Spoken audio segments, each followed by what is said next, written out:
बात करेंगे कि रिसर्च में आप अपना काम कैसे शुरू कर सकते हैं और सबसे पहले आपको क्या करना होगा। तो इंटरेक्टिव है, अगर कुछ भी आपको बोलना हो या कुछ भी आंसर देना हो तो आप यहाँ पे लिख दीजिएगा, मैं देख लूँगा। और अगर आप लिखते रहेंगे बीच बीच में तो ऊर्जा बनी रहेगी और इंटरेक्टिव सेशन रहेगा। आपकी जो समस्याएं हैं वो भी मैं सॉल्व कर पाऊंगा और उस पर बात कर पाएंगे हम लोग।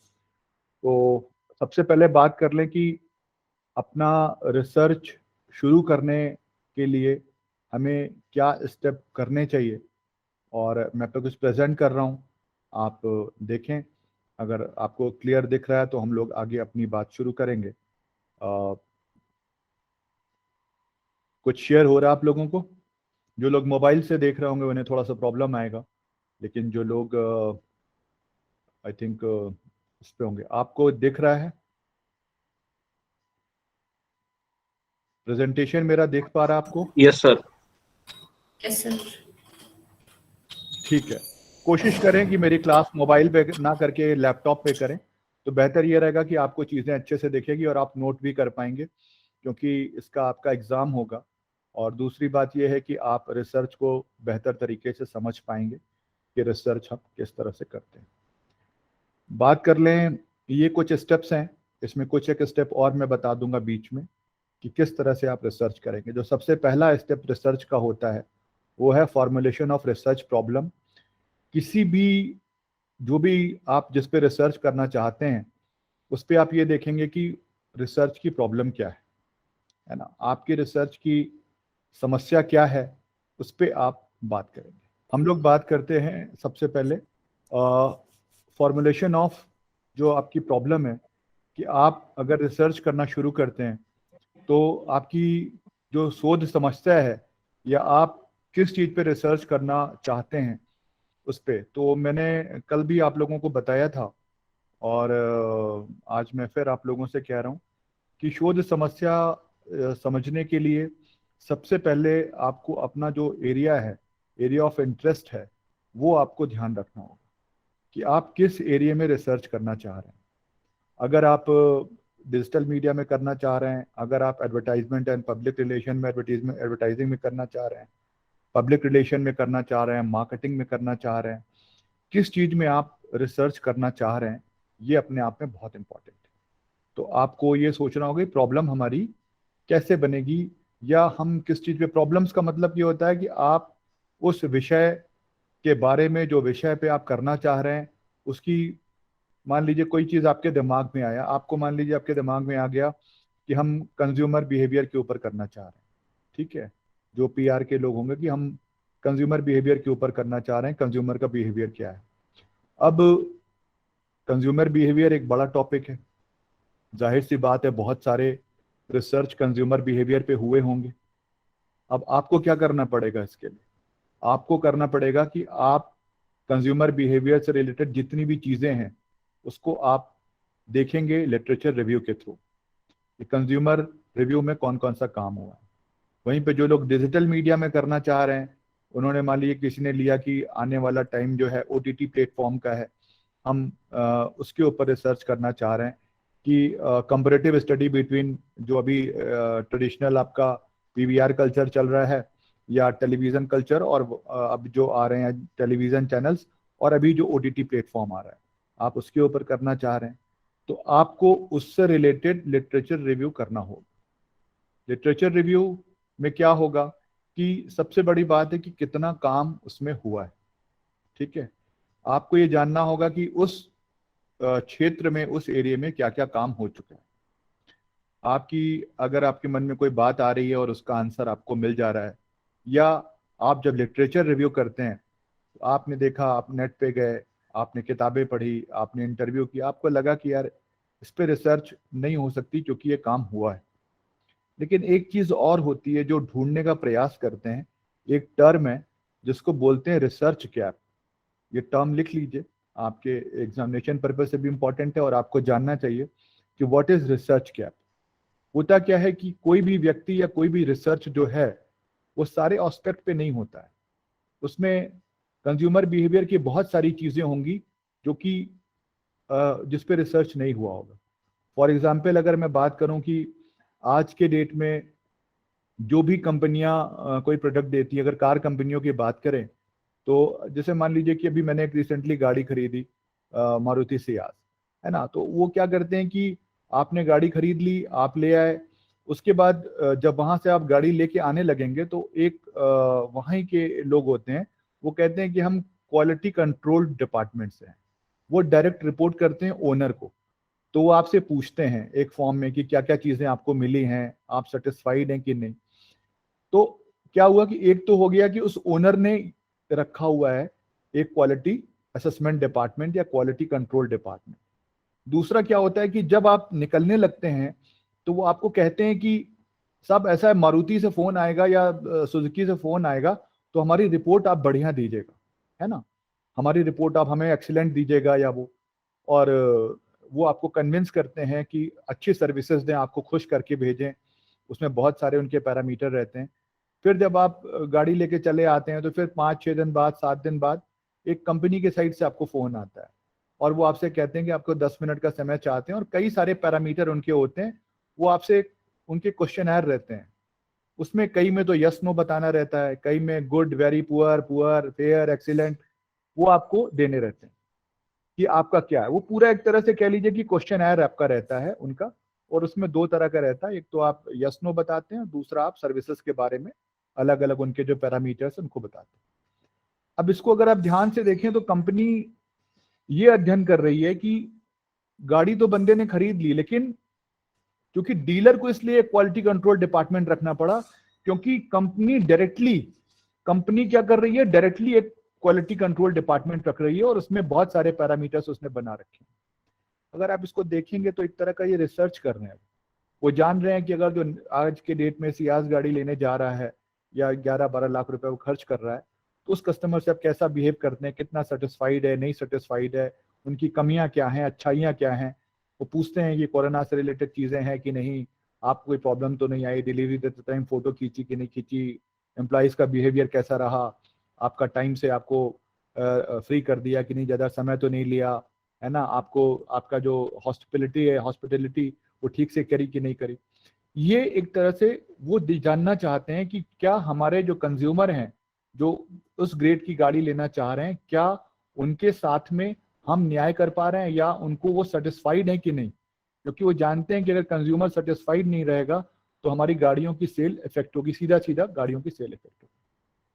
अब बात करते हैं प्रॉब्लम्स के ऊपर कि आप जिस विषय में रिसर्च करना चाहते हैं या आपने सोचा है, उसमें सबसे पहला जो पॉइंट है कि फॉर्मुलेशन ऑफ रिसर्च प्रॉब्लम, कि आप अपनी समस्या को तय कर लें या आप कन्विंस हो जाएं कि भाई ये समस्या मेरी पक्की है और इस एस्पेक्ट पे काम नहीं हुआ।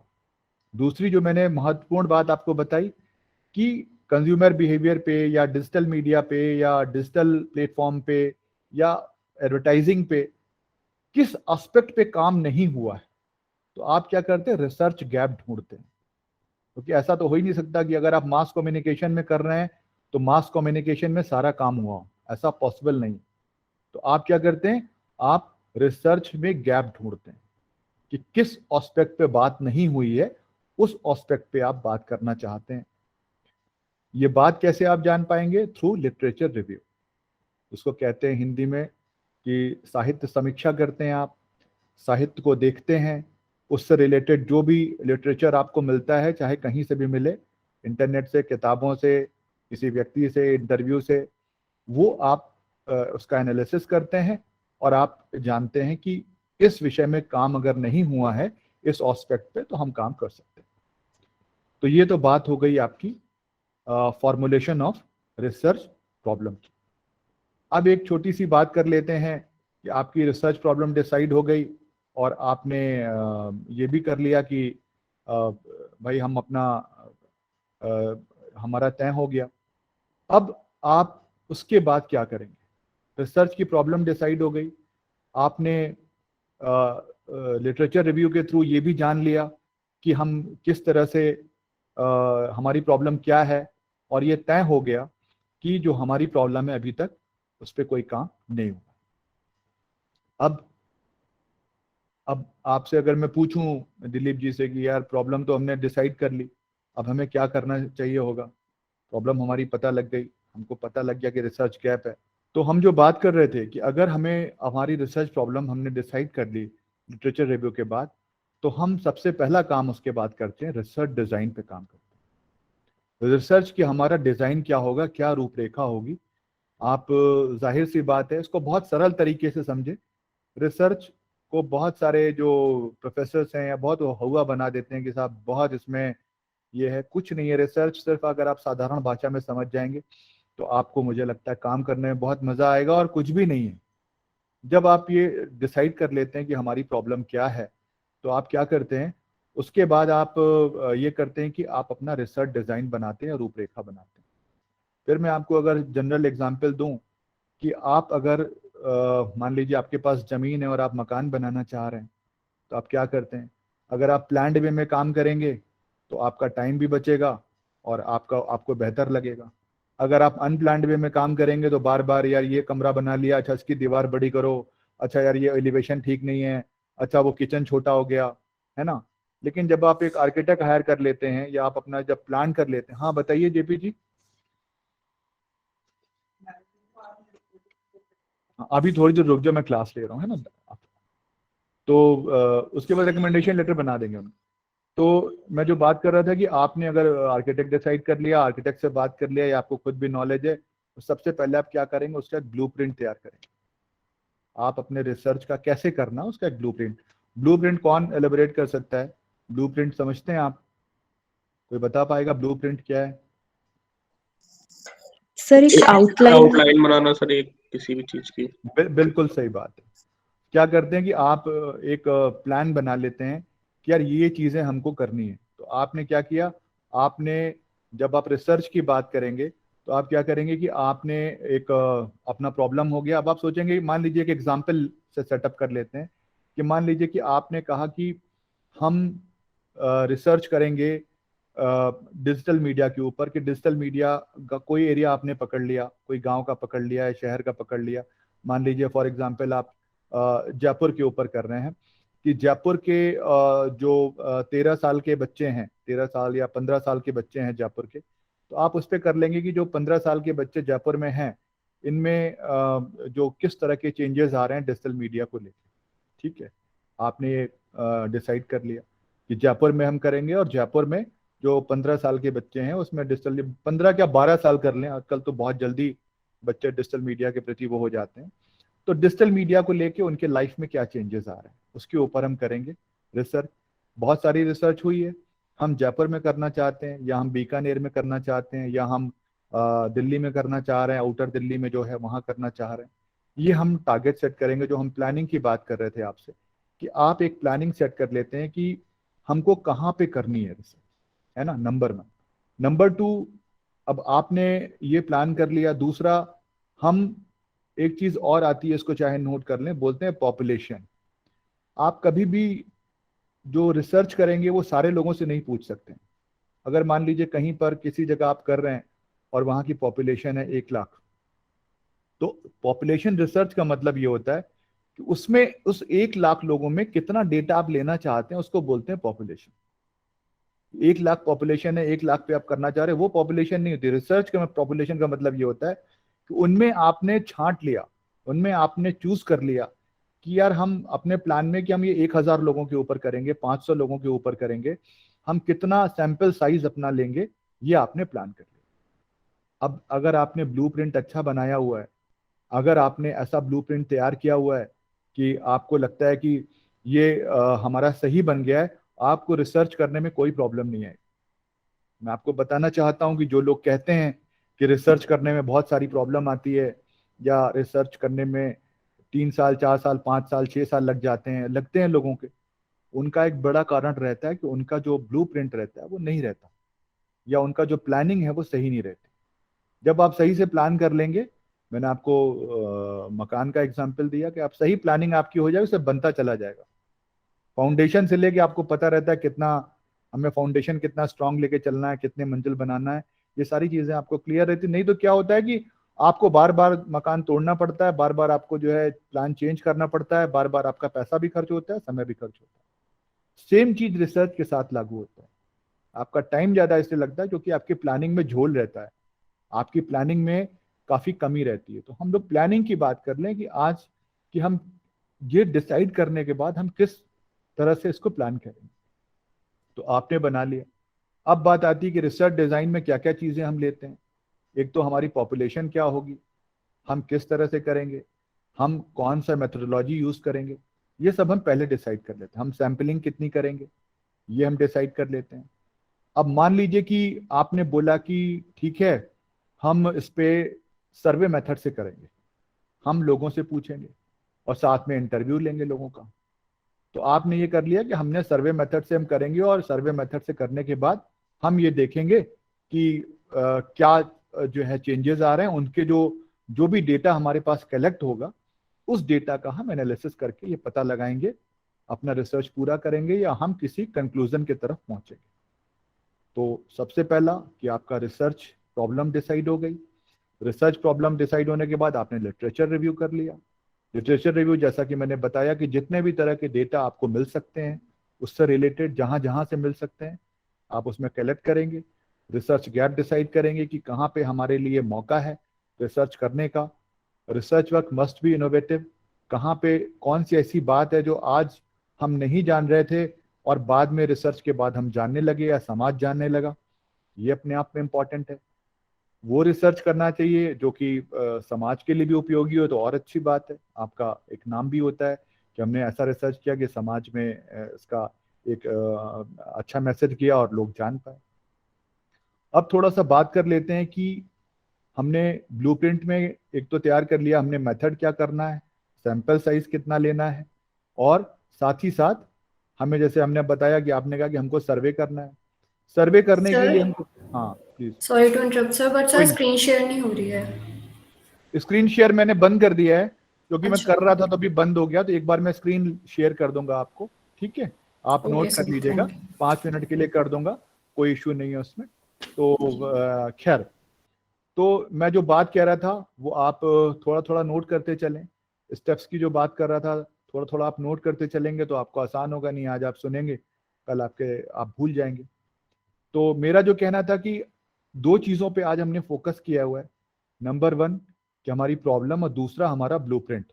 ब्लूप्रिंट में रिसर्च डिजाइन, रिसर्च की रूपरेखा कैसी है वो अपने आप में बहुत इंपॉर्टेंट है कि रिसर्च कैसे करना है।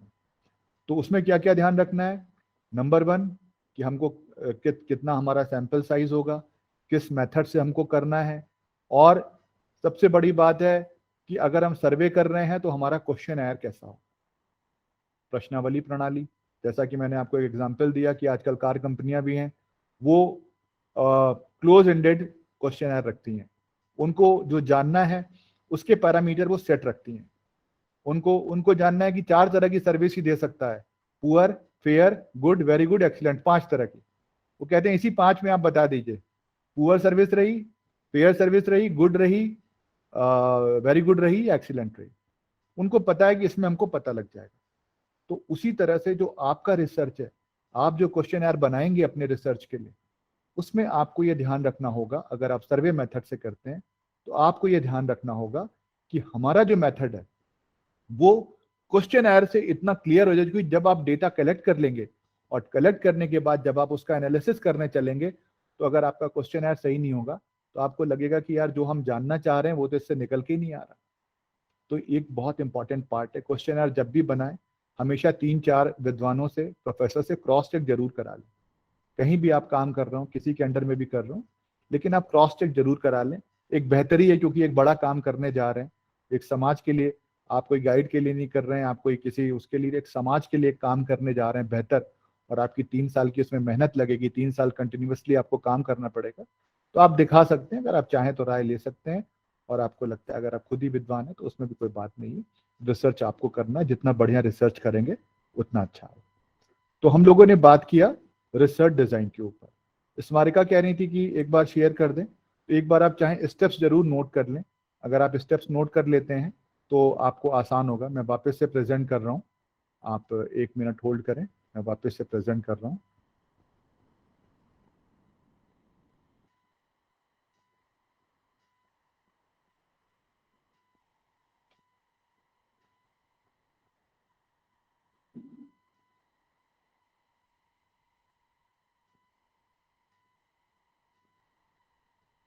शेयर हो रहा है? जी हो रहा है। Yes sir. प्लीज थोड़ा सा नोट भी करते चलेंगे आप तो बेहतर होगा, नहीं हम तो बताते चले जाएंगे आपको कि ये कोई इतना कठिन नहीं है, लेकिन ये कि समझ लेंगे आप, ये क्लास बड़ी इंपॉर्टेंट है आपकी, कि आपको इजी हो जाएगा। थोड़ा सा जल्दी से नोट करके मुझे बता देंगे एक बार। आप नोट कर लिया आप लोगों ने? थोड़ा थोड़ा बीच बीच में लिखते रहे आप, अगर कुछ आपके क्वेश्चन है तो करते चले, हालांकि अभी तो हम लोग शुरू कर रहे हैं तो आपको थोड़ा सा आसानी रहेगी और मुझे भी पता लगता रहेगा।